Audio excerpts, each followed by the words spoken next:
In what ways would you say that you might be stronger today? And anyway. Does smell count? Huh? Stronger smell?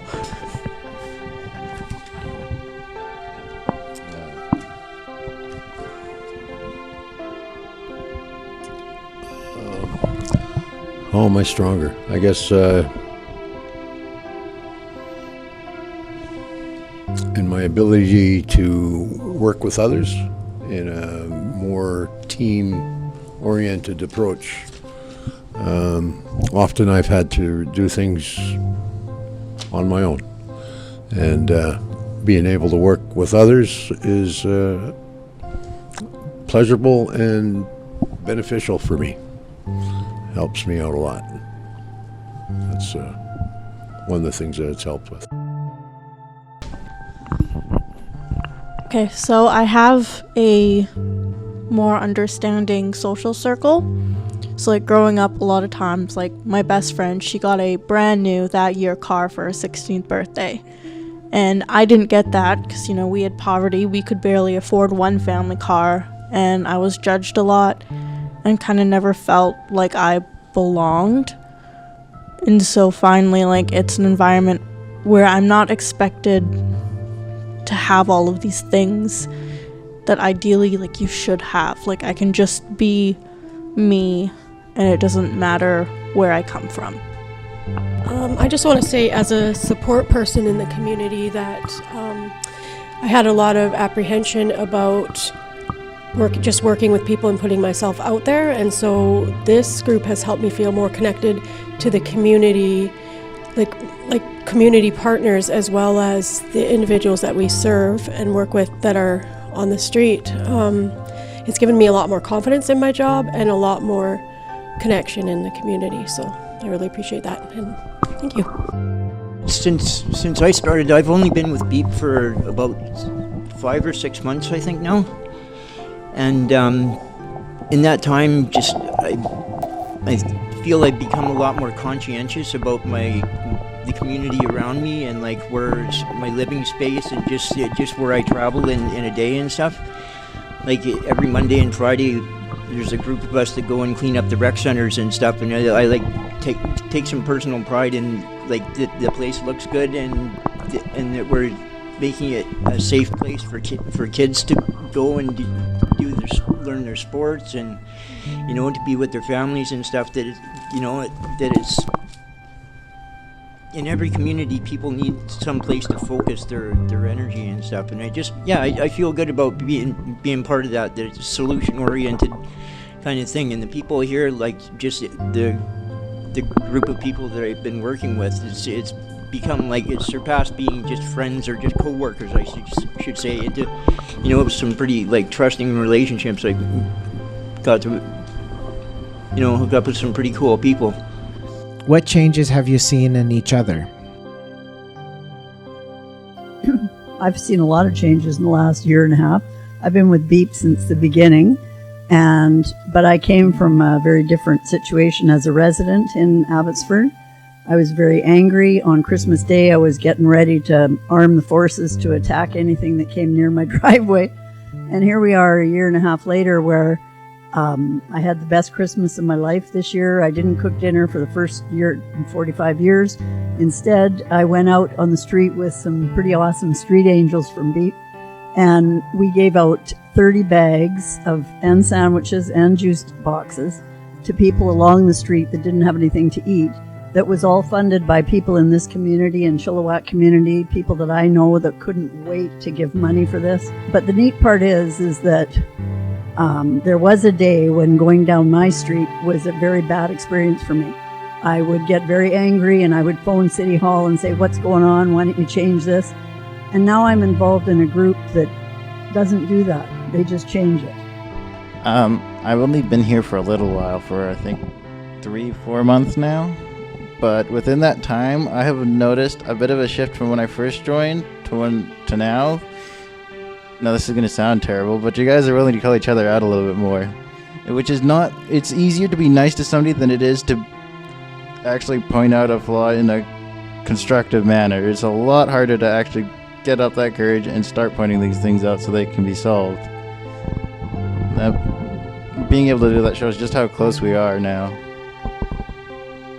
Have there been times when it's been hard to think that the work we're doing is meaningful?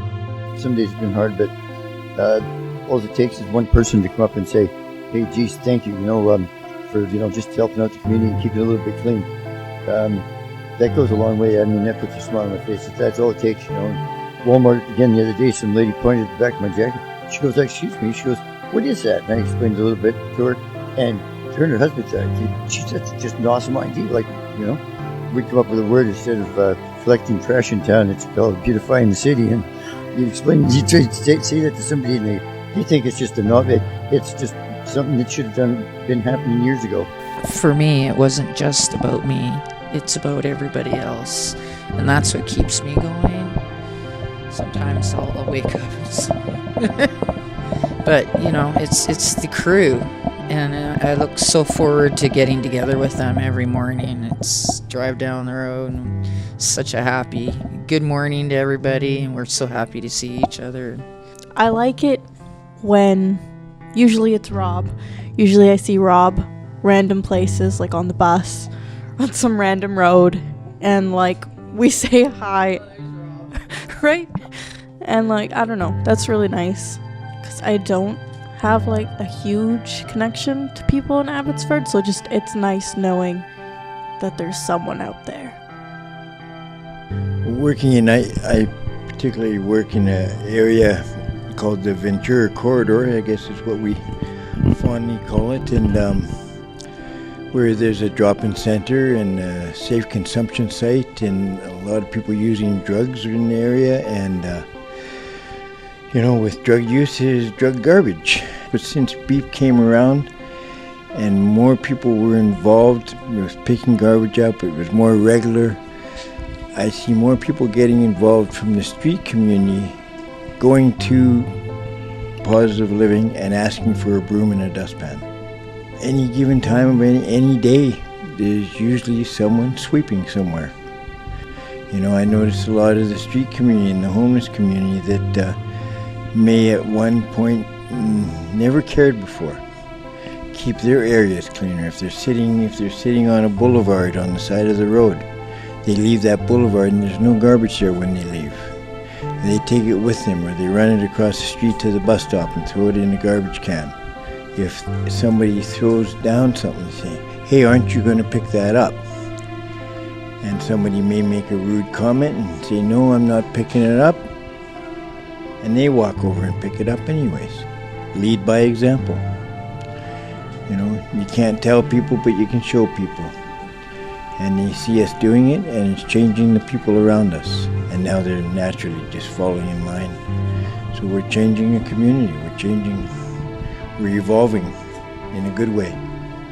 A few people of variety of backgrounds, so some churchgoers, couple street people, they'd come up to me and be like, "What did you do to get community service?"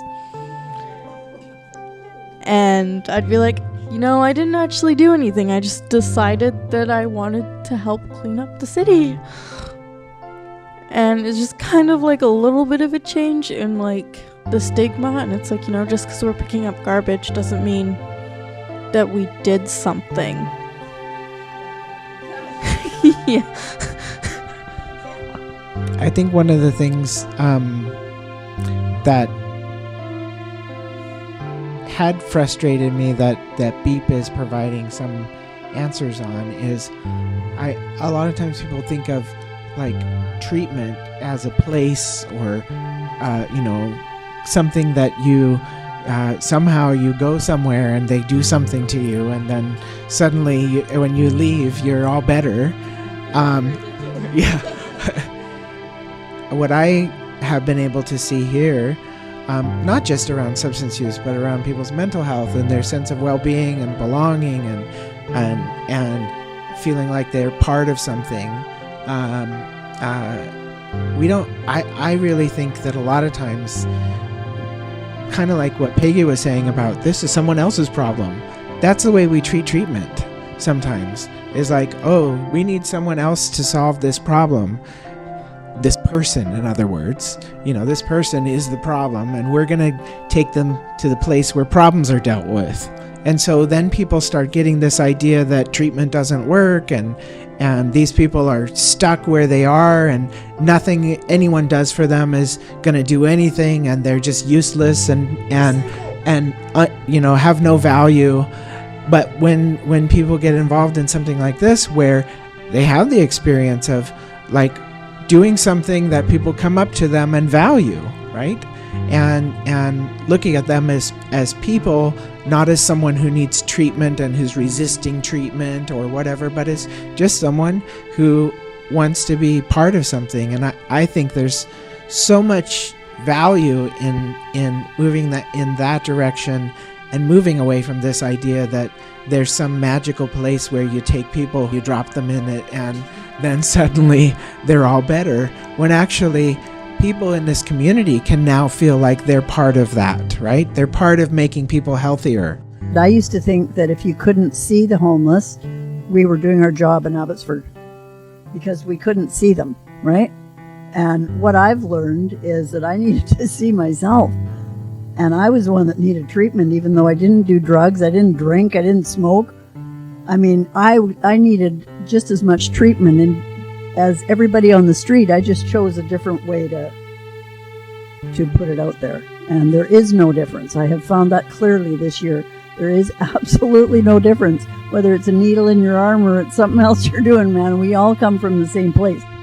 I think it would be cool if we did a mentorship, like if we went out there and did mentoring with them about how to connect youth and the street community together, because I know, like, even just this conversation, I was sitting here tearing up because Roy was sharing a story about how he's going to be like trying to like build up $500 to help pay for the rent of someone close to him.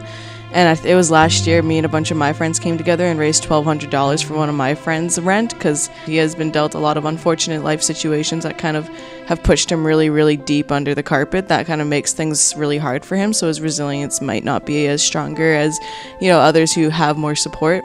So I think it just makes me feel really warm inside to see this in like an older person as well. I know it's compassion and it's love and all of that, but I mean, I guess I didn't think that kind of stuff happened when people got older. How do we show up for people in a way that's going to be good for us and good for them? That can get really complicated when there's so many needs going on around you, right?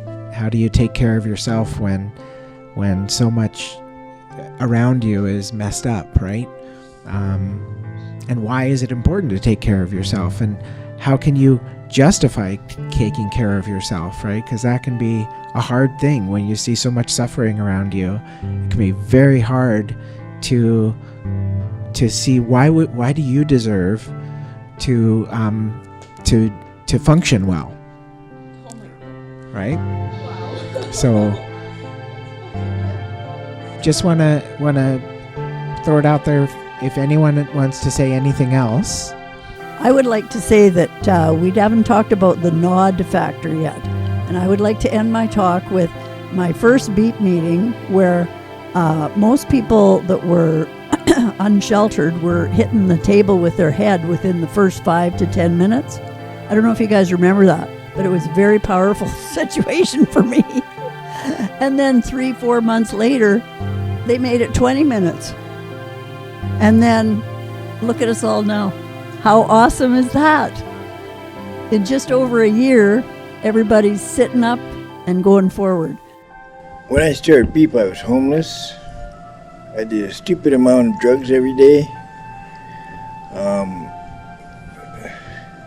I go on and on and on. There were some health concerns that I wasn't taking care of. And since I got involved with BEAP, and it's not solely responsible, but I guess something changed in me where I was more responsible, more accountable. And now I have a home. I have enough money in my pocket to buy food every day. I'm on a maintenance dose of a legal prescription of drugs. Which has gotten down to the level where within 2 weeks I'll be completely free of any kind of drug, prescription or illicit. So yeah, my whole life's changed. And a large part of that is being involved with BEAP on a weekly basis or on a daily basis, you know, and being in meetings weekly and being able to take things to counsel and open my mouth about what's going on instead of hiding in my tent.